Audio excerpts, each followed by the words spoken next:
Hi creators, it's Claire from Springworth and it's time for a new epic project. But I just made the mistake of opening my fabric drawer without a firm plan and I'm now surrounded by fabric. So I thought I would bring you in and show you the colour palette. But what's the project? Well, I'm going to make a hand-pieced hexagonal quilted jacket. Very excited. Actually going to be a gilet or a vest or a body warmer depending on which part of the world you're from. So a sleeveless jacket, cropped, some sort of pockets, definitely quilted. That is about as far as I have got with the details because like I said, I opened the fabric drawer and here we are. So let me bring you in and show you the fabric selection because this is definitely going to inform some of my future projects. So this will be a kind of a sneak peek into my stash and what is probably going to be coming up in 2024 in terms of mixing and matching of fabrics. Starting here with the palest selection, so this is a very much dusty blue-green paisley print that was given to me by my mother-in-law. I think it's Liberty, but I couldn't guarantee that. And then I've paired that with this lovely pastel-y mint, blue-grey, fat quarter, and then this beautiful dusty light blue that I have quite a lot of. So that will be a project.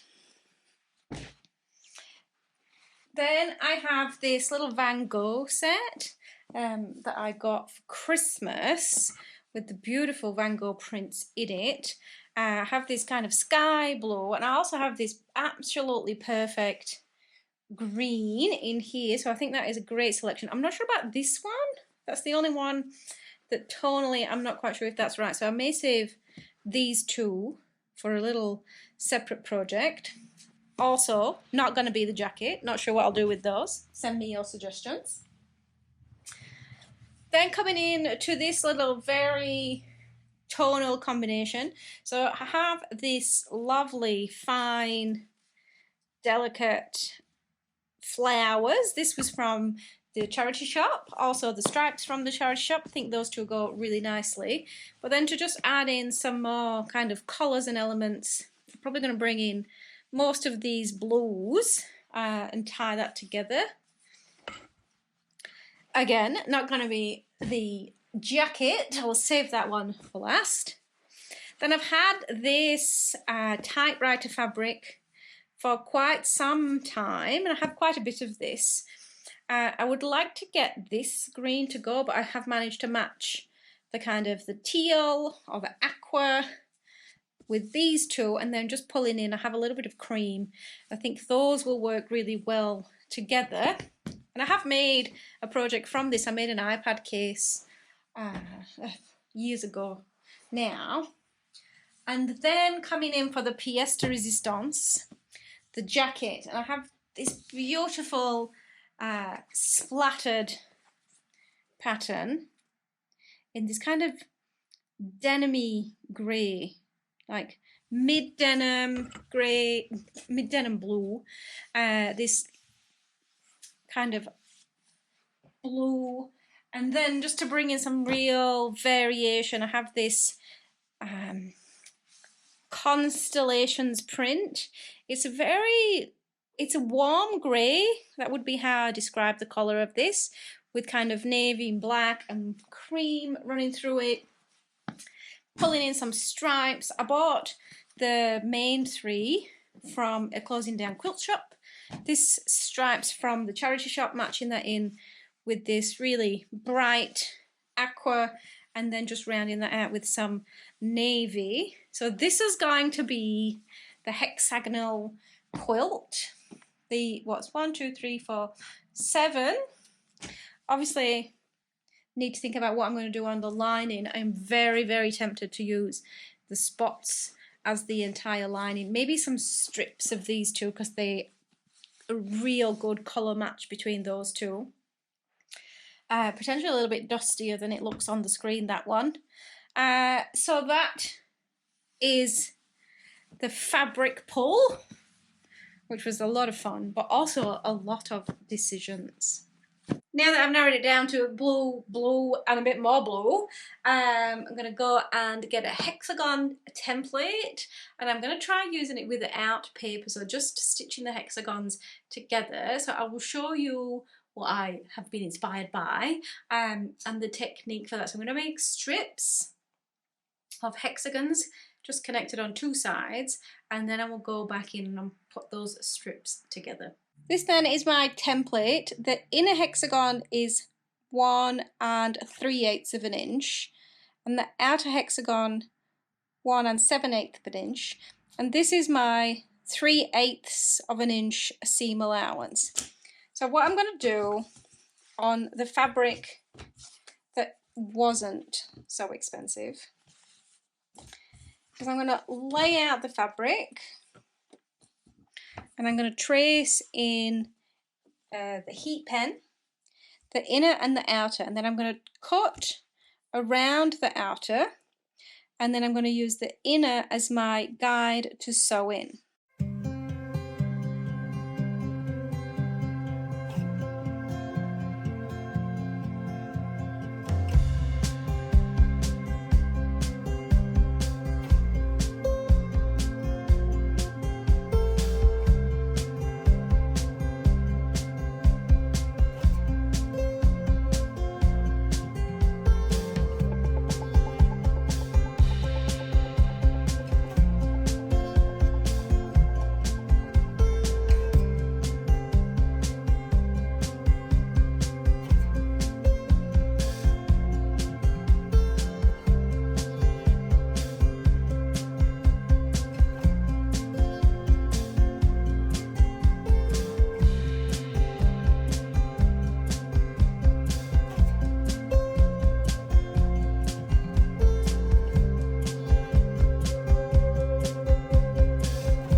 So now I have some samples. I'm going to start sewing them together. I'm just going to do some in draft, but effectively I'm going to put the two right sides together, and then I'm going to start in a corner. I'm going to align the two inner hexagon lines, and I'm going to sew only across one side. Then I will open that up and I will repeat that on the other side, right sides together, repeating that. So I have a chain of hexagons just connected on one side. The reason I want to do a sample is I want to make sure that I'm going to be able to make this work. Other people, yes, they have been able to make this work. I just want to check if this is something I want to do. I can quite easily not continue this project in this way, switch to paper, switch to something else, have a completely different idea. No problems with that whatsoever, but I really want to try being able to get that Y at the top to work. So I'm just going to put these together fully with the intention that I take them apart and add in some of those patterns and different colours. So let's just see how these 9 hexagons go. So how am I going to put these together if I'm not paper piecing?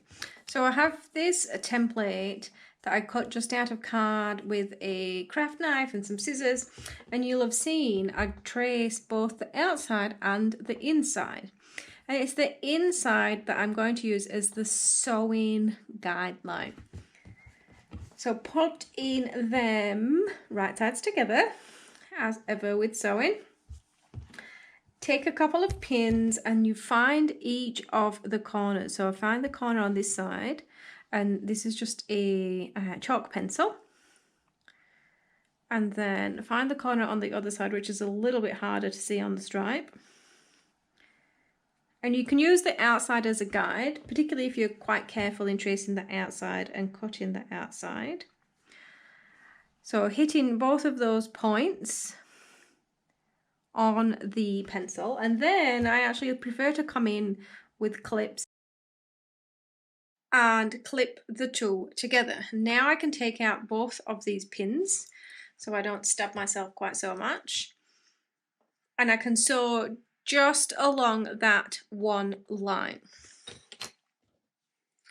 So a quick quilter's knot, and if you've never done one before, I had to watch this on YouTube. Wrap in opposite direction to the end of the thread. I like to do 5, but anywhere from 3, and then just pull in that tight. It is a really actually quick and easy way to do a knot, and I kind of wish I'd learned to do that earlier.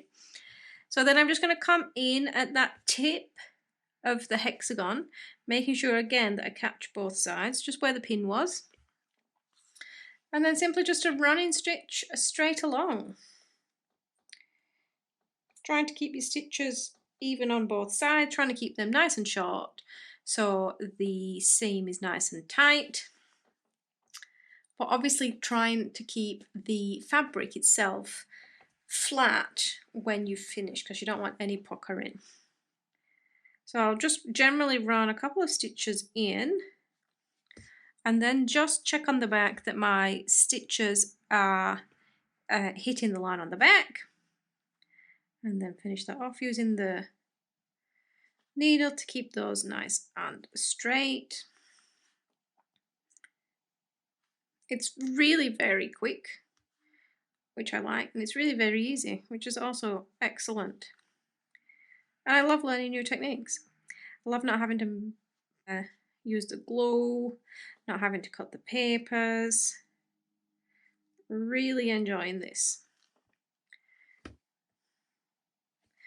Just coming through.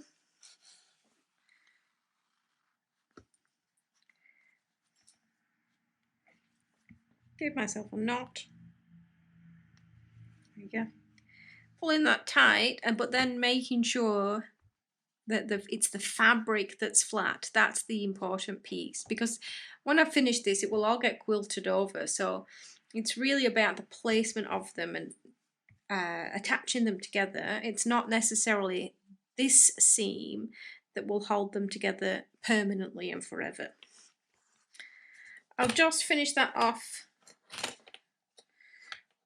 with a couple of stitches just to secure the end. Make sure everything's nice and flat before doing another quilter's knot. So if you missed it the first time, I kind of go the opposite direction here, but wrapping that, pulling it as close to the fabric as you can, holding those coils in place, and then pulling through, and I just use my fingernail to hold them. It doesn't always end up right at the end, so I tend then to just take a little tuck it back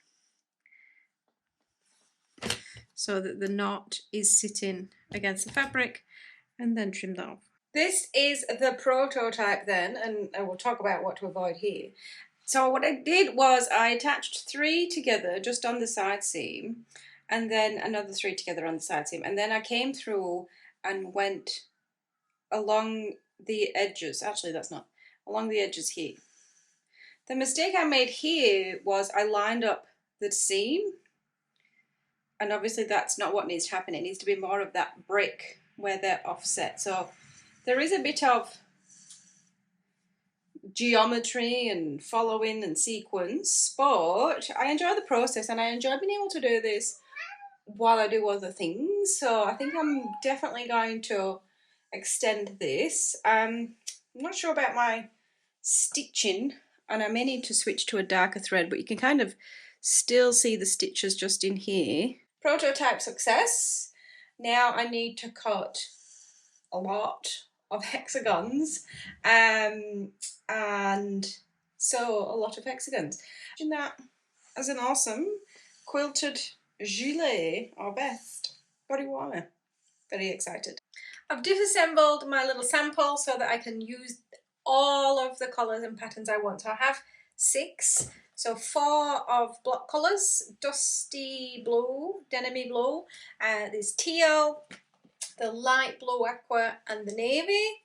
And then I have the 3 patterned fabrics, so the stripes, the star signs, zodiac, constellations, and the kind of splattered dusty blue. So I've got 6 of each because I'm not yet sure how many I'm going to need. So I'm going to see what that kind of how much that makes. I did leave just a couple of them together because I don't necessarily need to resew them all. I'll add some patterns into those ones.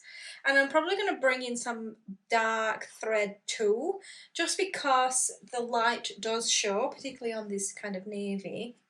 So if I bring some of that in, hopefully I can disguise some of the stitching. So from here I'm just going to be hand stitching while I'm doing other things. I will leave you here because it's not going to be very exciting just sewing these together. I'll do a demo of exactly how I'm sewing them together in the next video, and I will bring an update on how much fabric this makes. I'm intending for this just to be a mix of all the patterns and colours, no order, just completely random throughout the jacket.